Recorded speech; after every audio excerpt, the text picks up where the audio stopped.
ली Shane मक्के के खेत में घुस गया। अभी उसने 2 भुट्टे तोड़े ही थे कि पीछे से किसी ने उसकी गर्दन का कॉलर कसकर पकड़ लिया। हिम्मत कैसे हुई मेरे खेत में चोरी करने की? वांग दागे की आवाज ऐसे गूंजी जैसे मंदिर का घंटा बज उठा हो।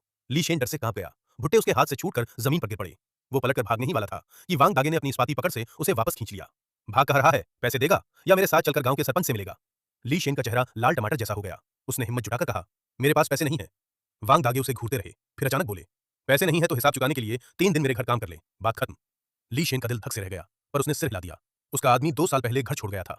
वो अपनी 4 साल की बेटी शिया हुआ के साथ किसी तरह गुजारा कर रही थी। जिंदगी सूखे भूसे जैसी बिखरी पड़ी थी। वांग दागे 30 के ऊपर थे, आदमी सीधे साधे, दिल के साफ। गांव में किसी के घर मुसीबत आती तो सबसे पहले वही मदद को पहुंचते। बस जुबान के कच्चे थे, इसलिए कोई औरत उनके साथ घर बसाने को तैयार नहीं हुई।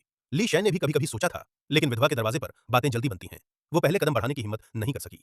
पहले दिन जब ली शैन काम करने वांग दागे के घर पहुंची, दरवाजे के अंदर कदम रखते ही ठिठक गई। चूल्हा तेल से चिपचिपा, बर्तन इधर उधर ढेर, दीवार के कोने में गंदे कपड़े पड़े थे। उसने आह भरी, आस्तीन चढ़ाई और लग गई काम में। झाड़ू लगाया, मेज पोंछी, बर्तन धोए। दोपहर तक घर संवार दिया, फिर खाना बनाया। वांग दागे खेत से लौटे, साफ सुथरा घर देखकर हैरान रह गए। फिर मक्के की खिचड़ी चखी, सिर खुजाते हुए बोले, मेरे हाथ से तो इससे अच्छी बनती ही नहीं। दूसरे दिन सुबह ली शैन बाहर जाने ही वाली थी कि शिया हुआ ने अचानक पेट पकड़ लिया। माँ, दर्द हो रहा है। उसका छोटा सा चेहरा पीला पड़ गया। ली शैन घबरा गई, बच्ची को पीठ पर उठाया और गांव के स्वास्थ्य केंद्र की ओर भागी। गांव के मुहाने पर ही वांग दागे मिल गए। क्या हुआ? उन्होंने माँ बेटी की हालत देखी, बिना कुछ पूछे बच्ची को अपनी पीठ पर लिया और दौड़ पड़े।